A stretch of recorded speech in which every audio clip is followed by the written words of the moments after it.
Hello, good morning. પ્રકીર્ણ ઉદાહરણો પૂરા કર્યા હતા ને? પ્રકીર્ણ સ્વાધ્યાય એ ગણવાનું છે.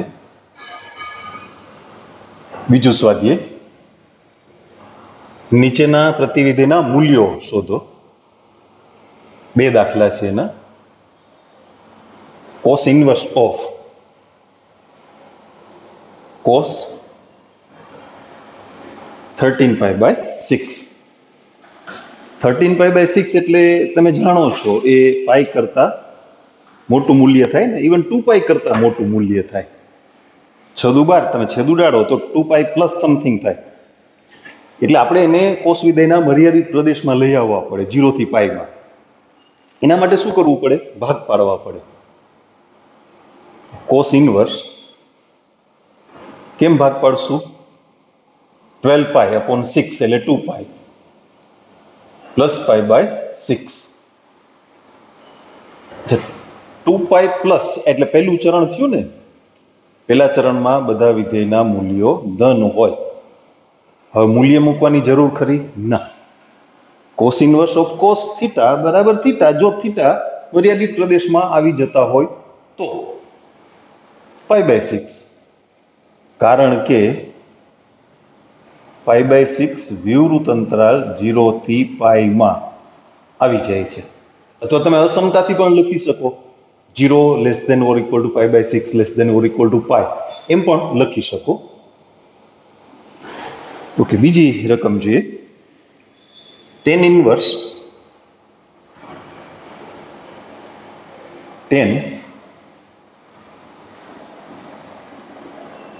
7 પાઈ બાય 6. 7 પાઈ બાય 6 એટલે પાઈ કરતા મોટું મૂલ્ય ને. 7 બાય 6 છે ઇઝ ગ્રેટર ધેન 1. ત્રીજું ચરણ થઈ જાય. ત્રીજું ચરણ તો ક્યાંય આવતું જ નથી, એટલે વળી પાછું ભાગ પાડવાની વાત આવશે. tan ઇન્વર્સ ઓફ 10, ભાગ શું પાડશું? પાઈ 6 પાઈ પ્લસ પાઈ. 6 પાઈ અપોન 6 એટલે pi plus pi by 6. Pi plus એટલે ત્રીજું ચરણ, અને ત્રીજા ચરણમાં 10 નું મૂલ્ય ધન હોય. એટલે 10 પાઈ બાય 6. પાઈ બાય 6 છે એ 10 વિધેયના મર્યાદિત પ્રદેશમાં આવી જાય છે. 10 વિધેયનો મર્યાદિત પ્રદેશ યાદ છે ને? વિવૃત અંતરાલ -પાઈ બાય 2 થી પાઈ બાય 2. ત્રીજા દાખલાથી 8મા દાખલા સુધીની સૂચના સાબિત કરો. એમાં ત્રીજું, 2 sin inverse 3/5 equal to tan inverse 24/7. આવું સાબિત કરવું છે. જો તમે ડાબી બાજુથી આપણે જે અલગ અલગ પદ્ધતિઓ છે ને એની વાત કરશું. 2 sin ઇન્વર્સ 3/5. પહેલા તો sin ઇન્વર્સ 3/5 છે ને એને tan ઇન્વર્સમાં ફેરવી નાખો. તમને આંતર સંબંધ યાદ હોય તો એ રીતે, અને નહીંતર ત્રિકોણની રીત પણ મેં તમને સમજાવી છે. બરાબર? બેમાંથી કોઈ પણ રીતે તમે ગણી શકો. ઓકે, ત્રિકોણની રીત છે એ આઈ થિંક એ તમને સહેલી પડશે. આપણે પેલા એ કામ કરી લઈએ. સાઇન ઇન્વર્સ 3/5 એને આપણે આલ્ફા ધારીએ તો સાઇન આલ્ફા ઇક્વલ ટુ 3/5. સાઇનનું મૂલ્ય ધન હોય એનો મતલબ એમ થયો કે તમે પહેલા ચરણમાં છો. ઋણ હોય તો ચોથું ચરણ થાય ને. આ આલ્ફા, અહીંયા કાટખૂણો, સાઇન એટલે સામેની બાજુ છેદમાં કર્ણ, અહીંયા 4. તો tan આલ્ફા બરાબર શું થયું? 3/4. એટલે આલ્ફા બરાબર tan ઇન્વર્સ 3/4. હવે તમે ડાબી બાજુથી શરૂ કરો. 2 sin inverse 3/5 equal to 2 tan inverse 3/4. એનો તો સરવાળો થાય ને, સરવાળાનું સૂત્ર છે આપણી પાસે, tan inverse 3/4 plus tan inverse 3/4. એ બંને સંખ્યાઓનો ગુણાકાર એક કરતા નાનો થશે, એ તમે સમજી શકો. 3/4 into 3/4 એટલે 9/16 થયા ને. x અને y નો ગુણાકાર, સંખ્યાઓનો ગુણાકાર એક કરતા નાનો. 16 લસા લેશું એટલે ઉપર ક્રોસ ગુણાકાર થશે, 4 તેરી 12 પ્લસ 12 છેદમાં 16 માઇનસ 3 ગુણ્યા 3 એટલે 9. એટલે એ થયું tan ઇનવર્સ 24/7. બરાબર સમજાય છે ને કે નહીં?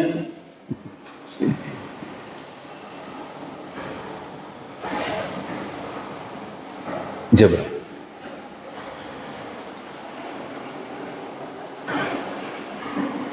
એના પછીનો દાખલો જોઈએ.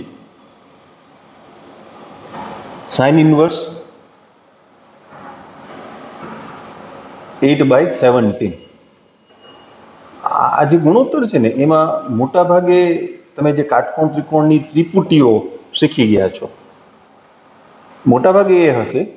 પછી ક્યાંક અપવાદરૂપ ફેરફાર પણ આવે, પણ આપણે ભાઈ પાયથાગોરસને તો ઓળખીએ જ છીએ, એટલે મીન્સ એ ગણતરી કરતા આપણને આવડે છે એમ. આવું સાબિત કરવું છે. એટલે પેલા આ બંનેને tan ઇનવર્સમાં કન્વર્ટ કરી નાખીએ. જો સાઇન ઇનવર્સ 8/17 બરાબર આલ્ફા, તો સાઇન આલ્ફા બરાબર 8/17. બાજુમાં એક નાનકડો કાટકોણ ત્રિકોણ બનાવીને બતાવી દો. આ આલ્ફા, સાઇન એટલે સામેની બાજુ છેદમાં કર્ણ. ત્રિપુટી તો તમને યાદ છે ને, 8, 15, 17. તો tan આલ્ફા બરાબર શું થયું? 8/15. તો આલ્ફા બરાબર tan ઇનવર્સ 8/15. અચ્છા, બિલકુલ એની જેમ આપણે સાઇન ઇનવર્સ 3/5 છે ને, એને પણ tan ઇનવર્સમાં કમ્પ્લીટ કન્વર્ટ કરી નાખશું. એને બીટા ધારીએ. બે જગ્યાએ સમાન ખૂણો ના ધારતા હો, કારણ કે આલ્ફાનું મૂલ્ય સાઇન ઇનવર્સ 8/17 અને આલ્ફાનું જ મૂલ્ય સાઇન ઇનવર્સ 3/5. તો એનો મતલબ એવો થાય કે sine inverse 8/17 equal to sine inverse 3/5, જે પોસિબલ નથી.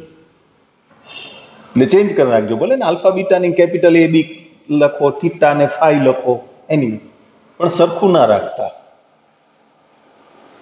હવે સાઇન બીટા બરાબર 3/5 હોય,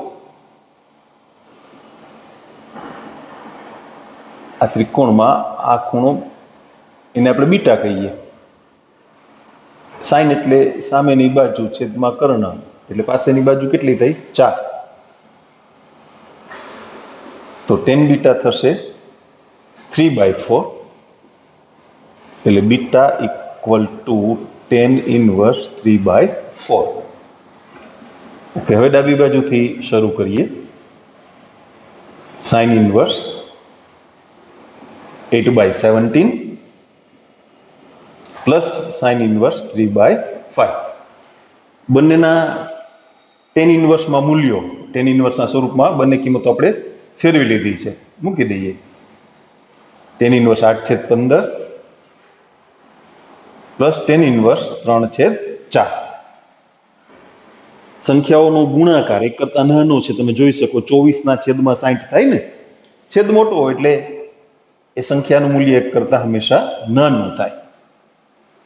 8/15 પ્લસ 3/4 માઇનસ 1 ઓછા 8/15 ગુણ્યા 3/4. સાદુરૂપ કરીએ. હવે તમે સાદુરૂપની મેથડ સમજી ગયા ને. અંશમાં ક્રોસ ગુણાકાર કરી નાખવાનો એટલે છેદનો લસા ઉડી જાય. ઓકે, 8 ચોક 32 પ્લસ 15 તેરી 45 છેદમાં 15 ચોક 60 માઇનસ 8 તેરી 24 tan ઇન્વર્સ 77 અને આ કેટલા વિધા 36 બરાબર. ચલો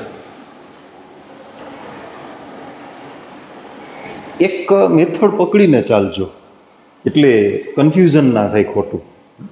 સરવાળો કે બાદબાકી છે એના માટેના સૂત્રો માત્ર tan ઇન્વર્સમાં છે, એટલે બને ત્યાં સુધી આપણે tan ઇન્વર્સમાં કન્વર્ટ કરી અને ગણતરી કરવી. પાંચમો દાખલો જોઈએ. cos inverse 4/5 plus cos inverse 12/13 equal to cos inverse 33/65. ડાબી બાજુના બે cos ઇન્વર્સ વાળા પદ છે ને એ બેયને આપણે tan ઇન્વર્સમાં ફેરવીએ. આખી ગોઠવણ sin ઇન્વર્સ cos ઇન્વર્સમાં ચાલતી હોય ને તો એક બીજી સરવાળા સૂત્રના ઉપયોગવાળી પદ્ધતિ છે, એ સમજાવું પછી. આને આપણે આલ્ફા ધારીએ બરાબર, તો cos આલ્ફા બરાબર 4/5 થયું, એટલે પાસેની બાજુ 4 અને કર્ણ 5, તો સામેની બાજુ 3, એ તો ત્રિપુટી જ છે ને, એટલે 3, 4, 5, તો tan આલ્ફા બરાબર 3/4, એટલે આલ્ફા બરાબર tan ઇન્વર્સ 3/4. એમ cos ઇન્વર્સ 12/13 છે એને પણ આપણે tan ઇન્વર્સમાં ફેરવશું. સપોઝ એક બીટા ધારી લઈએ આપણે, તો cos બીટા બરાબર થશે 12/13. વળી પાછું અહીંયા કાટકોણ ત્રિકોણથી રજૂ કરી દઈએ. આ ખૂણો બીટા ત્રિપુટી યાદ છે ને, 5, 12, 13 વાળી બરાબર. તો tan બીટા 5/12, તો બીટા બરાબર tan ઇન્વર્સ 5/12. હવે ડાબી બાજુથી આપણે શરૂ કરીએ. cos inverse 4/5 plus cos inverse 12/13 equal to tan inverse 3/4 plus tan inverse 5/12. સંખ્યાઓનો ગુણાકાર હવે સમજાઈ ગયું ને, એક કરતા નાનો છે. 3/4 into 5/12. કદાચ ને એ ચેક કરવાનું ભૂલી જાવ ને તો આ સૂત્ર મૂક્યા પછી તમે અહીંથી જોઈ શકો ને, 15/60, એટલે એક કરતા નાનો. કદાચ એક કરતા મોટો થાય તો તમારે પાઈ ઉમેરવા પડે. ગુણાકાર 1 થઈ જતો હોય તો π/2, પણ તો સામે જવાબ જ π/2 હોય ને, તો પ્રશ્ન જ નથી આવતો ને. x × y < 1.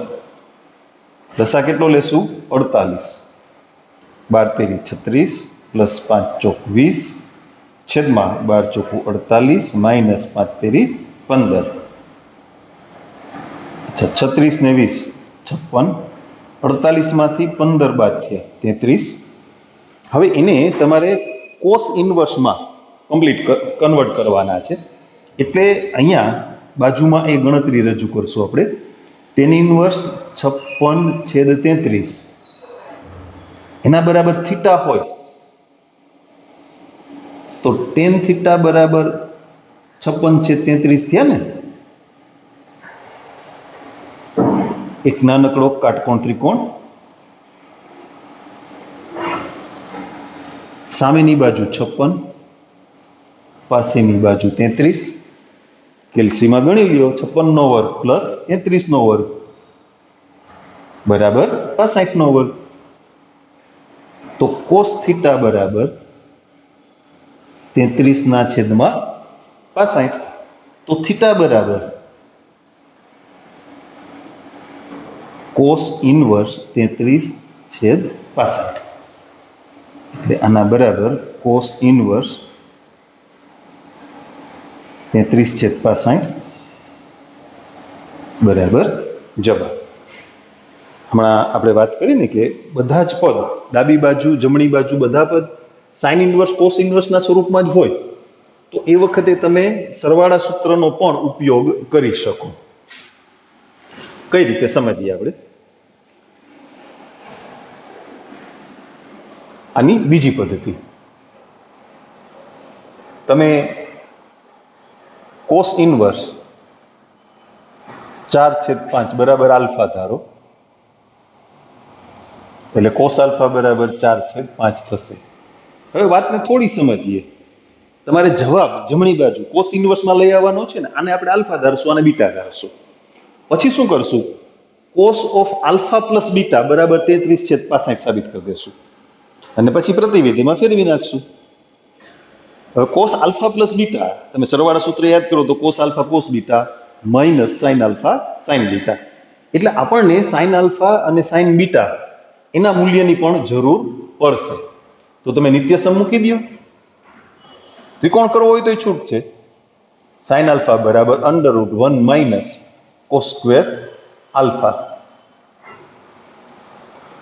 તમને એમ થશે કે વર્ગમૂળ ધન શું કામે? જો ભાઈ, પ્રતિવિધેયની વાત ચાલતી હોય અને કોઈ પણ વિધેયનું મૂલ્ય ધન છે એવી વાત આવે તો હંમેશા પહેલું ચરણ જ હોય. કારણ કે મર્યાદિત પ્રદેશમાં પહેલા ચરણની સાથે કાં ચોથું હોય ને કાં બીજું હોય. બરાબર ને? જ્યાં ચોથું ચરણ છે ત્યાં મૂલ્ય ઋણ છે ચોથા ચરણમાં, જ્યાં બીજું ચરણ ત્યાં બીજા ચરણના મૂલ્યો ઋણ છે. જેમ કે કોસ વિધેય તો એના મર્યાદિત પ્રદેશમાં 0 થી પાય, સંવૃત અંતરાલ 0 થી પાય, પણ બીજા ચરણમાં કોસનું મૂલ્ય તો ઋણ હોય ને, એટલે ધન મૂલ્યનો મતલબ પહેલું ચરણ √1 માઇનસ 16/25 એટલે 9/25 3/5. પછી બિલકુલ એની જેમ કોસ ઇનવર્સ 12/13 બરાબર બીટા ધારી લ્યો, એટલે કોસ બીટા થશે 12/13. તો સાઇન બીટા એટલે √1 માઇનસ કોસ સ્ક્વેર બીટા 12 નો વર્ગ 144/169. 169 માંથી 144 ગયા એટલે 25. એનું વર્ગમૂળ 5/13. હવે કોસ આલ્ફા પ્લસ બીટાથી આપણે શરૂઆત કરીએ. શું કામ કોસ આલ્ફા પ્લસ બીટાથી શરૂઆત કરી એ વાત તમને સમજાણી. આપણો જવાબ કોસ ઇનવર્સમાં જોઈએ છીએ ને, આપણે એક ઉદાહરણમાં આવી વાત કરી હતી એટલે આપણે કોસથી શરૂઆત કરી. એક દાખલામાં વાત કરી હતી, ચર્ચા કરી હતી. જવાબ સાઇન ઇનવર્સમાં જોતો હોત ને તો આપણે સાઇનના સરવાળા સૂત્રથી શરૂઆત કરે. કોસ આલ્ફાનું મૂલ્ય કેટલું? 4/5. Cos beta 12/13 minus sine alpha 3/5 અને ગુણ્યા 5/13. સમછેદી છે. 12 ચોખ્ખું 48 માઇનસ 5 તેરી 15 છેદમાં 13 પંચા 65. એટલે કેટલા થયા? 33/65. તો આલ્ફા પ્લસ બીટા બરાબર કોસ ઇનવર્સ 33/65. પણ આલ્ફા એટલે શું? કોસ ઇનવર્સ 4/5 અને પ્લસ બીટા એટલે કોસ ઇનવર્સ 12/13 બરાબર કોસ ઇનવર્સ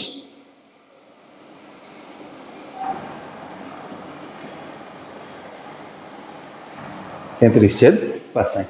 પણ આવું ક્યારે કરાય? ડાબી બાજુ અને જમણી બાજુ એ બધા પદ સાઇન ઇનવર્સ કોસ ઇનવર્સના સ્વરૂપમાં હોય તો.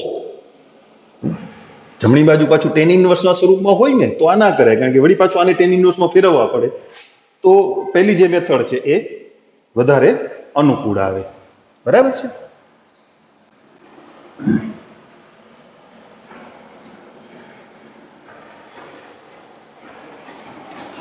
સારું, ચાલો એના પછીની વાત આપણે કરીએ. છઠ્ઠો દાખલો,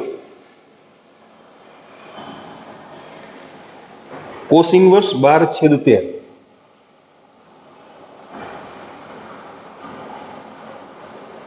પ્લસ સાઇન ઇન્વર્સ 3/5 બરાબર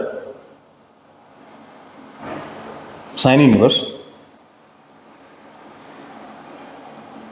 56/65. આમાં આ મેથડ વધારે અનુકૂળ આવે કારણ કે બધા પદ કોસ ઇન્વર્સ સાઇન ઇન્વર્સમાં છે આપણી પાસે, બરાબર ને? તો આ રીતે ગણીએ. તમે આ રીતે પણ પ્રયત્ન કરી શકો. મેં બે રીત, પાંચમા દાખલાની બંને રીત છઠ્ઠા દાખલામાં લાગુ પડશે. એટલે દર વખતે બંને રીત આપણે નહીં કરીએ, થોડી પ્રેક્ટિસ તમે રાખો ને. એક રીત હું કરી દઉં છું, બીજી રીત છે તમે ટ્રાય કરો. કોસ ઇન્વર્સ 12/13 બરાબર આલ્ફા. તો કોસ આલ્ફા આપણે નિત્યસમની વાત કરીએ છીએ એમ તમે ત્રિકોણની વાત પણ કરી શકો. એવું નથી કે કોસમાંથી સાઇન જોતા હોય તો હંમેશા નિત્યસમનો જ ઉપયોગ થાય, નોટ નેસેસરી. અને બીજી વાત મેં તમને હમણાં કીધી કે મોટા ભાગે કાટકોણ ત્રિકોણની જે ત્રિપુટીઓ તમે ભણ્યા છો એ જ હશે મોટા ભાગે. પછી ક્યાંક અપવાદરૂપ અન્ય વાત આવે ખરી, એવું નથી. તો સાઇન આલ્ફા બરાબર 5/13. આને બદલે આવું પણ કરી શકો. આ બી નથી હો, 13 છે. પછી એ જ રીતે સાઇન ઇન્વર્સ 3/5 એને સપોઝ આપણે બીટા કહીએ તો સાઇન બીટા બરાબર 3/5.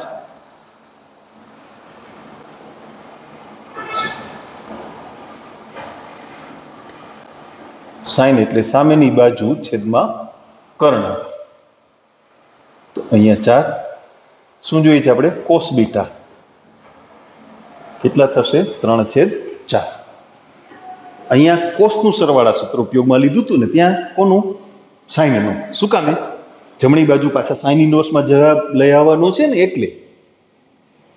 તો sine alpha plus beta equal to sine alpha cos beta plus cos alpha sine beta. Sine આલ્ફાનું મૂલ્ય 5/13 ગુણ્યા કોસ બીટા 3/4, કોસ આલ્ફા 12/13 અને સાઇન બીટા 3/5.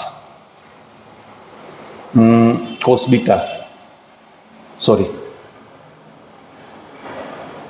ભૂલ થઈ ગઈ છે, 4/5. બંનેના છેદ સરખા છે કે 20 + 36/65 એટલે 56/65 થયું ને. તો આલ્ફા પ્લસ બીટા બરાબર સાઇન ઇન્વર્સ 56/65. હવે આલ્ફા અને બીટાની કિંમત મૂકી દઈએ. આલ્ફા એટલે કોસ ઇન્વર્સ 12/13 અને બીટા એટલે સાઇન ઇન્વર્સ 3/5.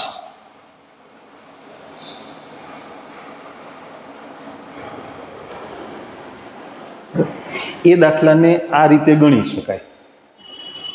અહીંયા ત્રિકોણની રીત ચાલે, અહીંયા નિત્યસમની રીત પણ ચાલે, વિધેયના મૂલ્યો કન્વર્ટ કરવા માટે. બરાબર? હેલું છે. હવે એમાં કાંઈ અઘરું મને તો નથી લાગતું. અલગ અલગ રીત જે કંઈ પોસિબલ છે હું તમને આપું છું, પણ વસ્તુ સરળ છે, બહુ સહેલી છે.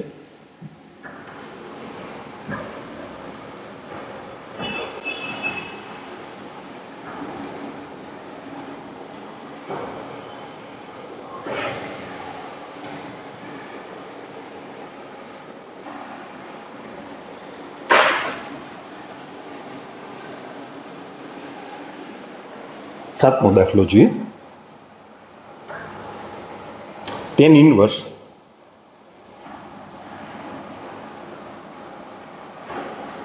63/16 બરાબર સાઇન ઇન્વર્સ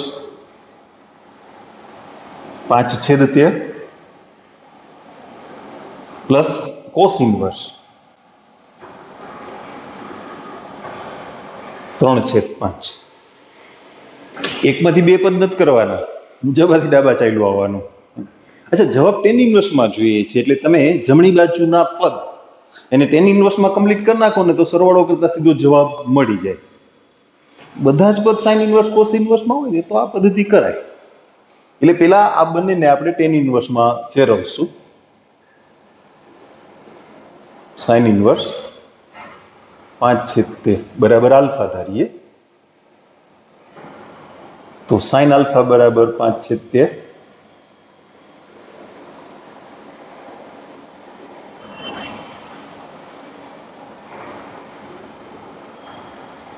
સામેની બાજુ 5 કર્ણ 13 એટલે પાસેની બાજુ 12. તો ટેન આલ્ફાનું મૂલ્ય મળ્યું 5/12 એટલે આલ્ફા બરાબર ટેન ઇન્વર્સ 5/12. કોસ ઇન્વર્સ 3/5 એને આપણે બીટા ધારીએ તો કોસ બીટા બરાબર 3/5 થયા.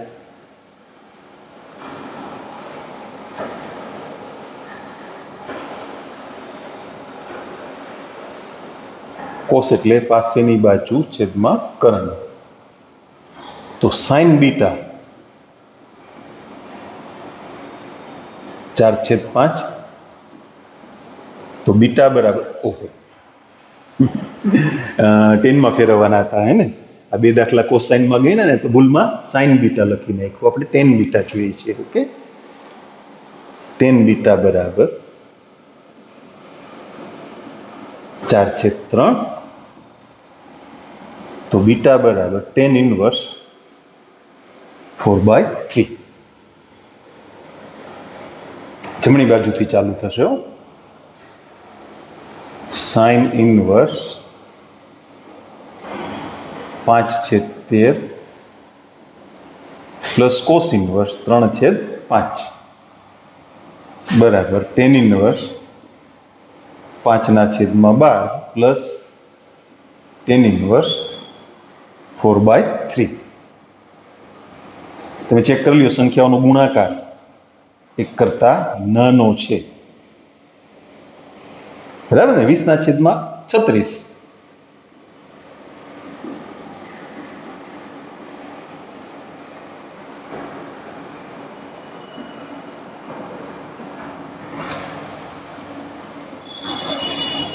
5×3 = 15 પ્લસ 12×4 = 48 છેદમાં 12×3 = 36 -5×4 = 20 48 ને 5 × 53 ને 10 = 63 અને 36 માંથી 20 ગયા 16 બરાબર ટેન ઇન્વર્સ 63/16 બરાબર ડાબા. બરાબર.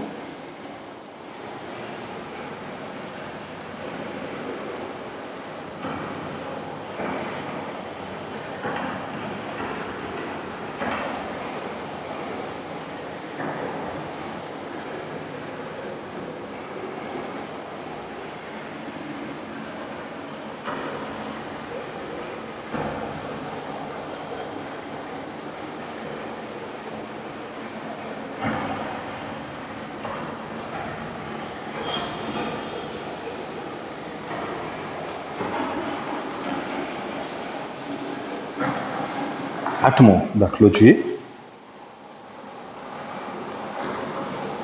ટેન ઇન્વર્સ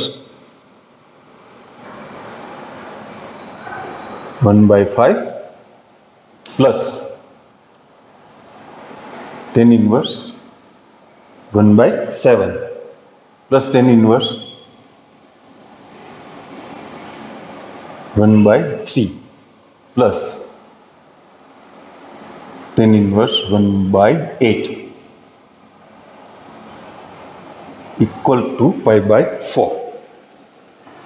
હવે ચાર પદ આવ્યા, સરવાળો તો બે પદનો જ કરી શકાય ને, એટલે પેલા બીજા પદમાં સરવાળો કરી લે ત્રીજા ચોથાનો, એટલે બે પદ થઈ જાય, વળી પાછો એનો સરવાળો.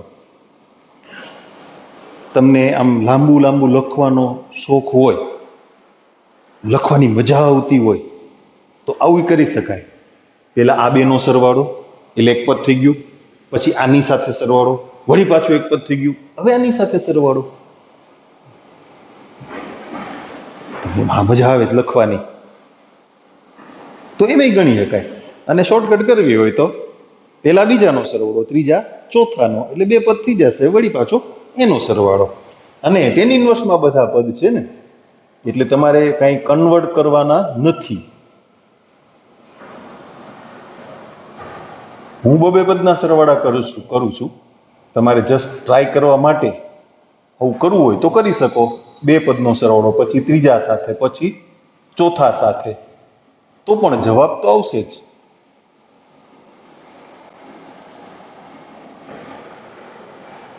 બધી સંખ્યાઓ એકના છેદમાં છે, એટલે સરવાળો કરીએ ત્યારે એક્સ અને વાય નો ગુણાકાર જે આપણે ચેક કરીએ છીએ એ એક કરતા નાનો રહેશે. બરાબર છે? ટેન ઇનવર્સ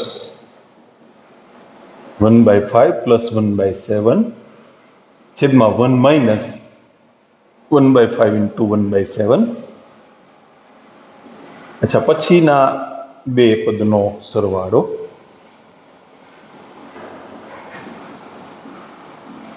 બંને માટે કોમન રીઝન.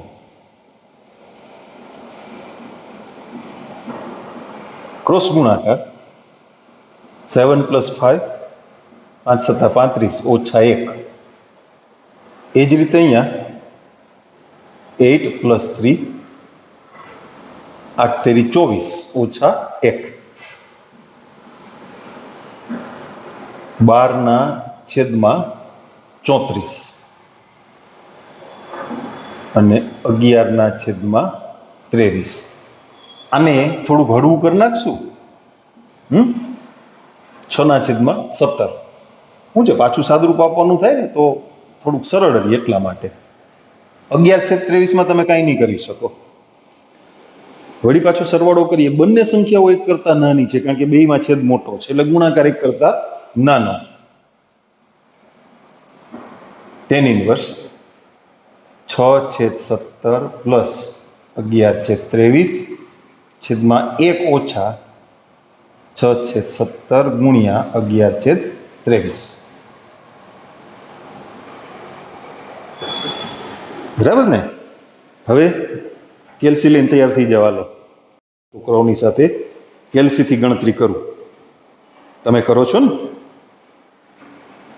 23 ગુણ્યા 6 138. આવું તો મોઢે લખી નખાય ને. 17 × 1 = 17, 17 × 1 = 18 એટલે 187. સાચું લખ્યું ને? 17 ગુણ્યા 11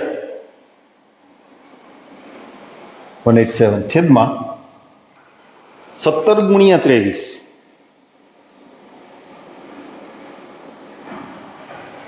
391 માઇનસ 11/6 = 66. હાલો સરવાળો કરીએ. 8 ને 7 15 1 8 ને 4 12 1 325 391 છે, એમાંથી 66 બાદ કરવા છે. 325